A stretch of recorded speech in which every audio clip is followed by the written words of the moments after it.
we're here at the 72nd Annual New Jersey Pest Management Association Trade Show and Clam Bake. We're only a solid 42-minute ride, of course, at 4:30 in the morning. It's 42 minutes, but later on today it'll be 3 hours. Just to talk about the difference in people. What do you think there, Ed? Do you think is there a big difference in people here, or attitudes, mentalities? I'll tell you one thing, I didn't see anyone stealing shit off any tables yet. That's one difference between New York and New Jersey. Well, it's not as wild as we used to in New York. And the guy that used to steal stuff from the vendors' tables has gone to his reward. The show does have a very good turnout in the multiple of hundreds. Somebody said 600 earlier. I'm going to try and get an official head count, but it's nice. They got us out in a parking lot, fans going under a tent. The attendance is great. The speakers are very good. Some of the speakers we've had on our podcast in the past as well. We're meeting some pretty interesting people. We hope to get them on the podcast. It's always good to go to these events wherever they are, because there's still a couple of guys I know that are still alive. There's people 78 years old that are still selling products. Yeah, dedication. God bless them. Dedication. We got Dave Sanchez from Emergency Pest Control, just asking him for a crazy pest control story. They're at Orange, New Jersey. I started back in 2011, right out of high school. My dad's been doing it over 35 years, family business, so that's how I got into it. I guess the craziest pest control story I heard, I remember when I first started, we went into a kitchen, and the kitchen looked okay. Looked like a type of kitchen I'd sit down and eat in. And the guy who was training me picks up a wooden chair, slams it on the floor, and all the roaches fell on the bottom of the floor. And I said, you know how this kitchen's infested? And I said, oh man, I would have sat down and had a sandwich in this kitchen. And nope, slammed the chair down.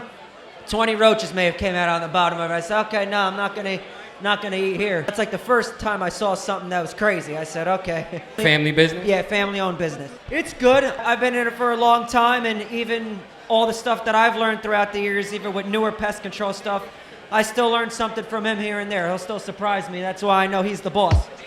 We have Christopher Nelson from FiberTrap. FiberTrap is one of the new bedbug monitoring devices that's out. So tell us about FiberTrap. First of all, I just want to thank you guys for having me on this podcast. I had a few people tell me that a podcast is great. I needed to get on it. So FiberTrap, let me tell you how it started. That's more of the interesting story.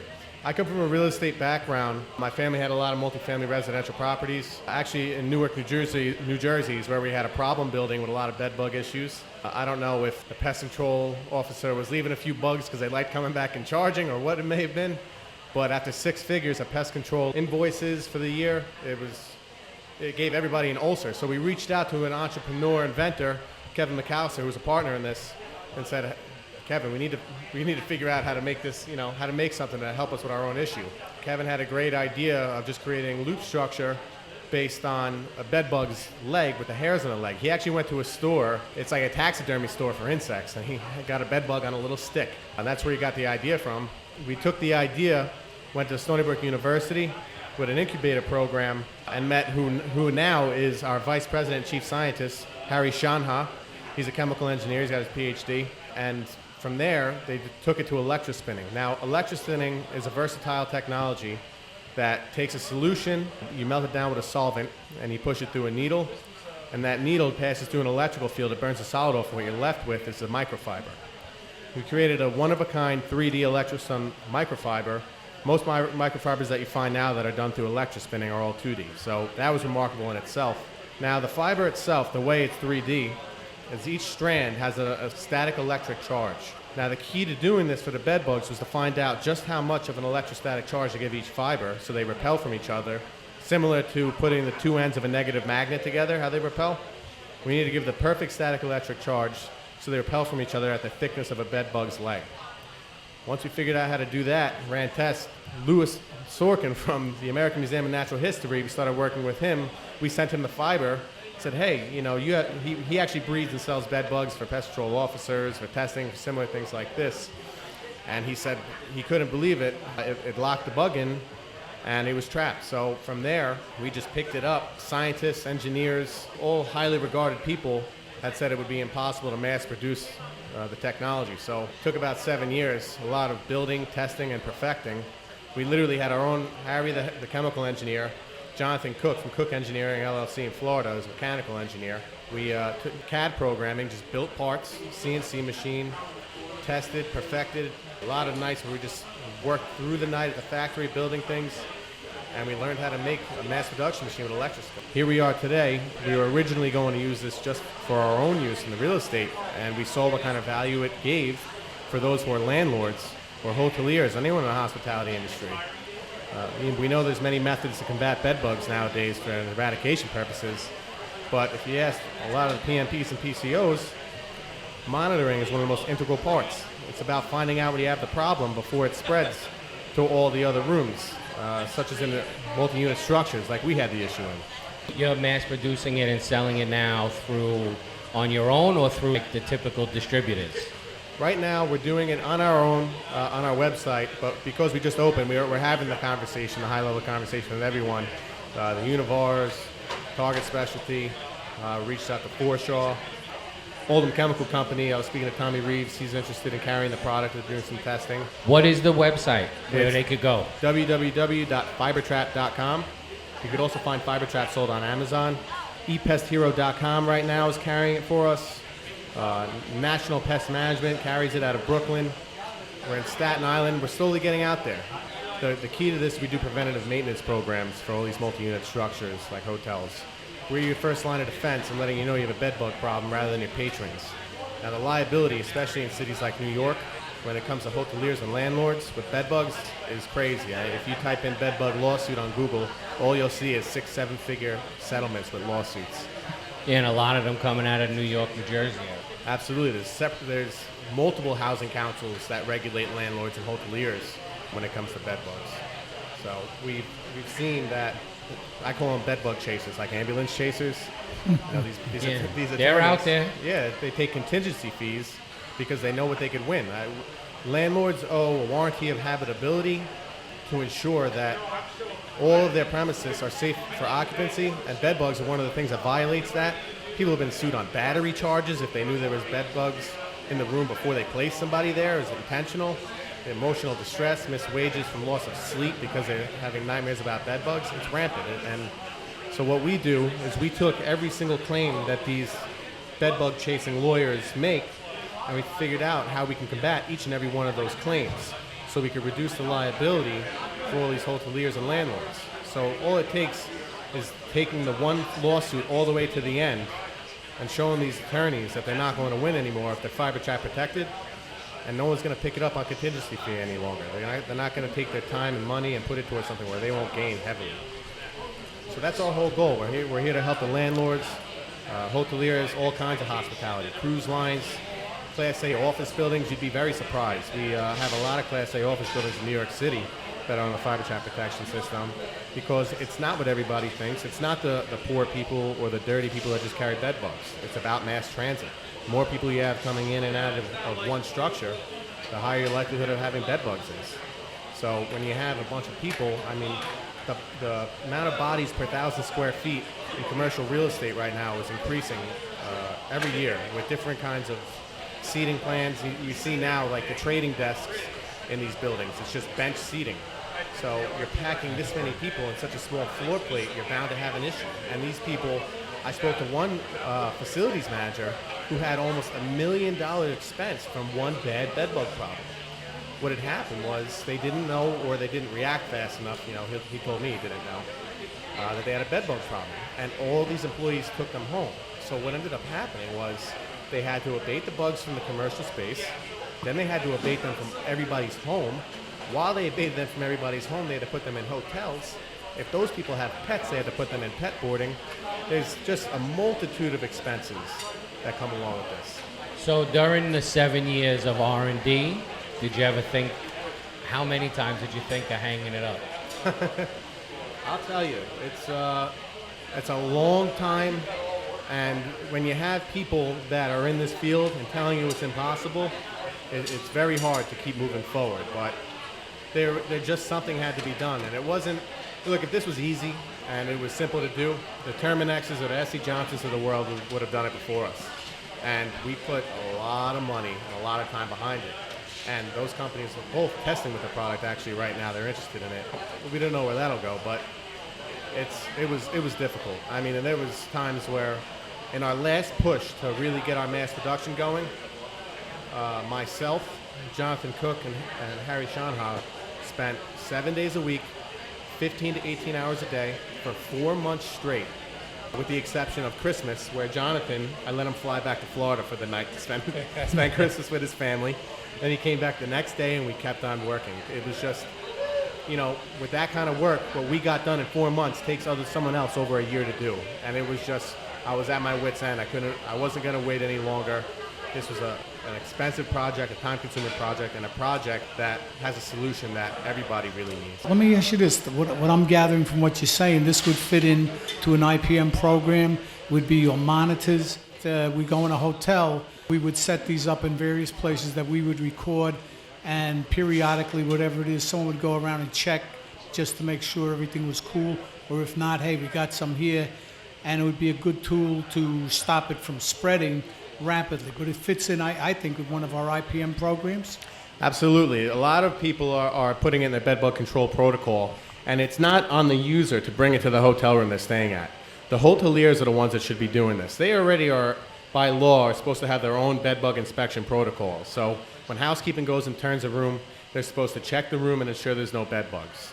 Part of that we do is we give them a log sheet. So we keep a chain of custody, because part of the complaints that are had is that the employees that are supposed to be placing them and inspecting them aren't doing it. So now our preventative maintenance program has a chain of custody of who checked that room, signing off if there was bugs present, and giving their signature showing that they actually did it. And if not, their boss holds them accountable. The way we do this is we specialize it to every single different room layout.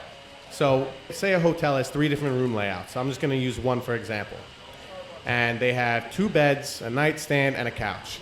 So this isn't just where I say we're gonna put them, because it's different for every single setup based on what we know about bed bug biology, what they like and what they see as harborage. If I were to walk in this room, see 2 beds and a couch, I'll say, okay, trap placement A and B are going to be under the headboard behind bed 1. Trap C and D are going to be behind the bed under the headboard on bed number 2.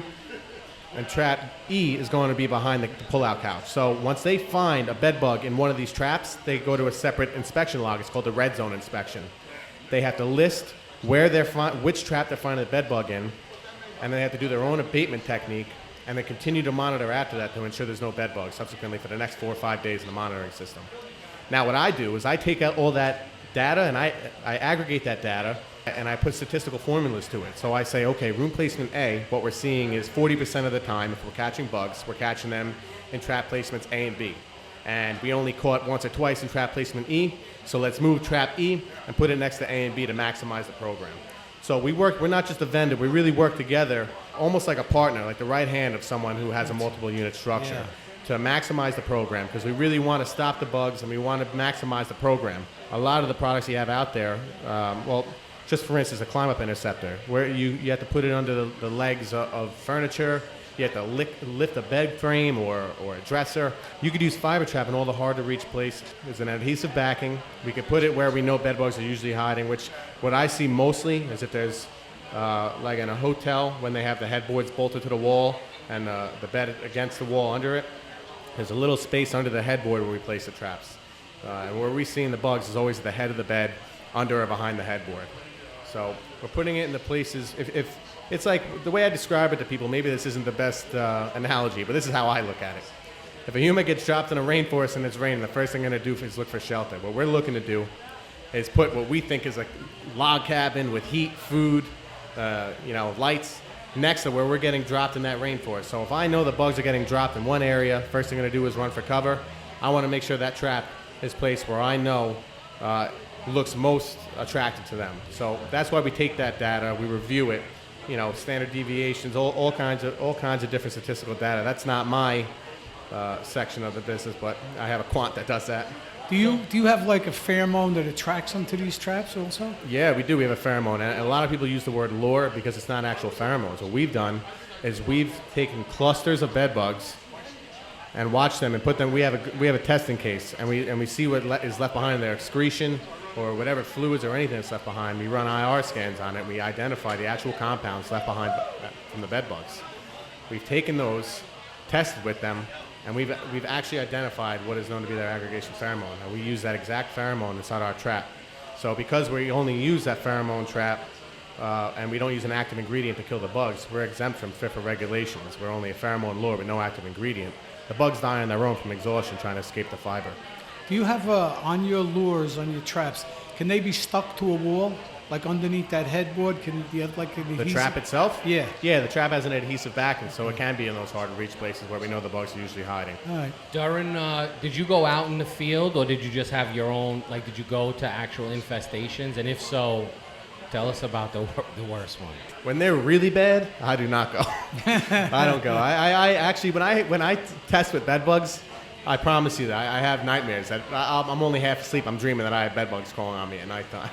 I woke up this morning, I found a red mark on my arm. I freaked out.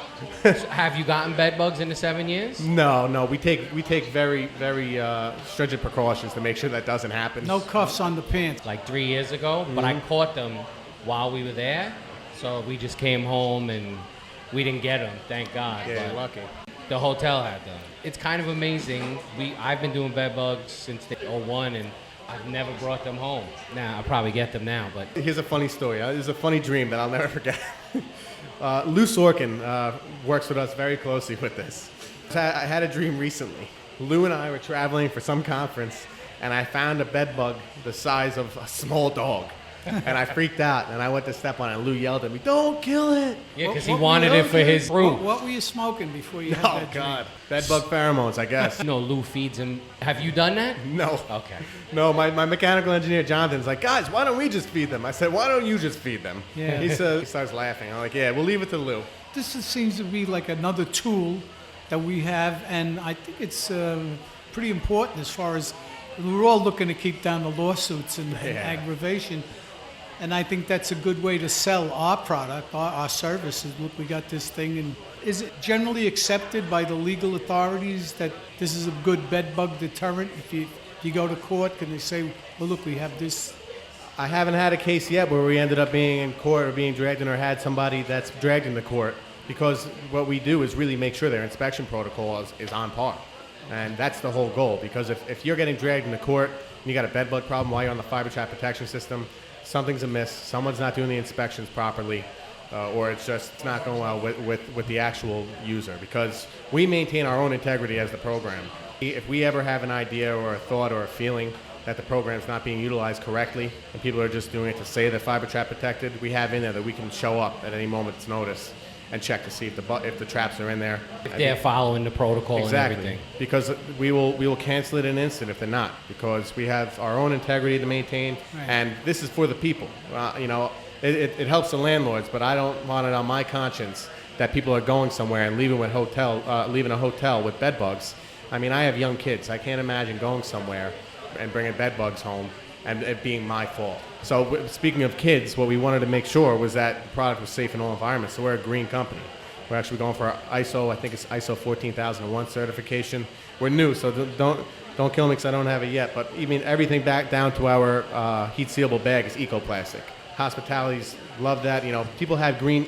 Half the time, these buildings in the city have budgets for green products. They don't have anything useful to buy for green products. They'll buy stuff, just throw it in the closet. It's a shame. So we're helping with that too. Tell me about ecoplastic. Why is that different from regular plastic? I don't know. You'll have to ask International Plastics, who sells me eco. No, because I live on a beach. That's the one that says it's biodegradable, right? Yes. Yeah. Okay, because I live on a beach and we're always picking up the stuff, and you out, you spend the day going out in the boat and dragging up all this plastic. Well, that's nice that you do that. I mean, the amount of stuff being dumped into the oceans now is just disgusting. We're looking to work with cruise lines. We may have a large announcement about that very soon. And the ecoplastic and being green was very, very favorable for them. Again, Christopher Nelson, FiberTrap. You heard about it. If you have any questions, their website is fibertrap.com. You can also hit us up on colonyconfidential@gmail.com. Go to the website, social media, if you want to hear any more. Thank you so much, guys. Appreciate you having me. Thank you for your time. Absolutely. Ladies and gentlemen, today we're honored to have Felipe Ferreira from B&G Equipment Company. This company's been around over 50 years. So, Felipe, what's new? We have a lot of, actually, some cool new stuff. We have a new pressurizing tank top for your B&G, which is really cool. What happens if you take the cylinder out and you flip the switch and it automatically pressurizes your tank for you. Wow. So you don't have to stop and pump all the time. When you're doing like bed bug jobs and you're Right, like, right. you're doing an entire apartment complex and you got to bang out a whole bunch of them and you're like, oh crap, you got to stop all the time. Yeah. Battery operated? It's battery operated. You get about 30 gallons per charge. Wow. That's pretty cool. How does that fit? It just screws on? Yeah, you just screw right on top. So how do you release the pressure so you don't... You know how the regular B&G, you just twist it off and then it has a pressure release built into it? Same thing. You just open it up and it depressurizes. Because I remember years ago, shortly after I got into the business, you'd have all the pressure you're done for the day, but it's still, you put a lot of pressure in and you twist it to you get hit in the eye. The thing jumps up and hits you in the eye. So when I talk to people, they go, let the pressure go slowly. As you're twisting it, it's built into the actual cylinder when you're So you turning would it. still twist it You still slowly. got to twist it. Okay. Pelsis B&G, right? Yeah. Pelsis is also, I mean, it's not just the B&G. You guys now run the full gamut of equipment to a certain extent. Fly machines, drill bits, right? Yes, Pelsis as a company, we're really well known over in Europe. Our primary business over there has been fly machines for a really long time. We have a lot of patented stuff that we're bringing over. We have a new fly light. It's an LED light. I saw those like 2 years ago Those are at the one round of the shows. ones? We showed like the beta version a while back, but now it's actually complete. Because there were a couple things you wanted to adjust. Did you want to add cups? Did you not want to add cups? How did you want to put the holes in? Like all this and that. But now it's designed so that you can put the glue board in front of the light, so that way the flies don't fly around the bulb. They go straight and they land right on the glue board. That's new. That's cool. We have patented synergetic light bulbs. It uses 2 wavelengths instead of 1. So you get small flies and large flies. So you got like your red-eye fruit flies. We've seen a lot of attractions to that. I got tons of pictures of people just sending me the Aura, the round one, just Right. full of like red-eye. We love that one. For those of you who don't know, it's a decorative fly Right. machine. It's a circle. And the design that they have, it's stainless steel or silver, Yeah, whatever it is. very It attractive. it's good for the flies, and you could put it wherever you want because nobody except for industry professionals know about it. And it's priced very well. Yeah, we have those on promo a lot. A lot of people really take advantage of that when that comes around. I have this one guy, he put it underneath the bar. He hung it underneath where the guys were prepping to catch the drain flies coming out and the fruit flies coming out. It's so small, you can put it right in between, like right underneath it. That's awesome. Where is it headquartered in Europe? Knarlsborough, England. But we also have another spot over in Spain. Yeah. So you bought out B&G. Well, it was more of like a merger kind of deal. Right. We're taking the B&G equipment that is great, really well made here in the U.S., and we're bringing that to Europe. They needed a way to get into Europe really, really easily, and we're well known there. And what we did is we're piggybacking off of the name of the B&G, and we're using that to sell a lot more fly machines and sub-slab injectors from B&G. We have a bed bug monitor. It's pretty cool. We have a lot of new stuff coming out. What's your craziest pest control story? Craziest pest control story? I think probably one of the worst jobs I've been to was probably the supermarket, which I will not name. And I was working with them for a little bit. And what ended up happening was there was a huge fruit fly infestation. And they would take out the fruits and they would bring them back in. They would take it to the bag. They would put up lights. They were trying to control everything. And then we couldn't figure out where they were coming from. We went to the compactor. Was the compactor left open? Were the bay doors left open? And then we found out the vents that they had were reversed. So they were sucking in instead of blowing out.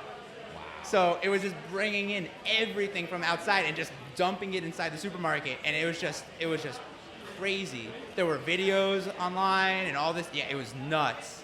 You know, we're finding out more and more that a lot of these problems can be solved or reduced without using any pesticide, just by doing something different. Just I remember- investigating. Yeah, I remember in Jersey, we got called down. There was all of these insects going around the door at night, and people were freaking out when they'd be leaving. I went down there, as it would be on oldie night. I had a great time. And I told the guy, hey, bright lights further out in the parking lot. We need yellow bug lights in closer. Reduced it by about 60% without any pesticide at all. So You have the LED lights. Yep. Do you have anything else new that maybe everybody hasn't heard about? We have something that's going to be coming out soon. A little bit of a sneak peek. I if you wonder want about that. October. let's Yeah, see. absolutely. Hey, come Yeah. on. Give it up. There you go. Well, for your B&G, we're coming up with a flow meter that digitally records your chemical usage as you're using it. Wow. So No more guessing. No more guessing. is that going to be able to integrate with software customer management platforms? Well, there's going to be an app involved, and I believe what's going to end up happening, and I don't know the particulars of how it's going to work because it's changed a couple times, but right now how it's going to work is the app will download your usage for the day, and you can download it onto your computer. So then every route, if you're a manager and you got a guy and he's going and doing a bunch of stuff and you see like he's blowing through chemical, you're like, why are you blowing through chemical? You can have a conversation about, hey, are you doing things properly? Like, what's going on? Or maybe it's just like a really bad thing and you need more people to help. Or maybe he just needs to change out his tips and he just go Or fix maybe his he's B&G. servicing his own accounts. Or maybe he's doing a side hustle. You got any more questions? I'm excited about the B&G sprayer, and I'm glad that you're coming out with new products because you're always looking for new products. And I gave up years ago looking for the silver bullet, but a new tool is always very welcome, something that makes our life easier and something we can sell to the customer and make us look more professional.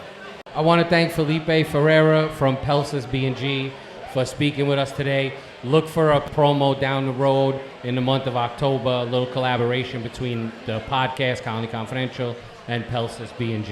Thank you Thanks for your for having time. me. Look forward to seeing you again. Yeah, thanks for having me. Sure.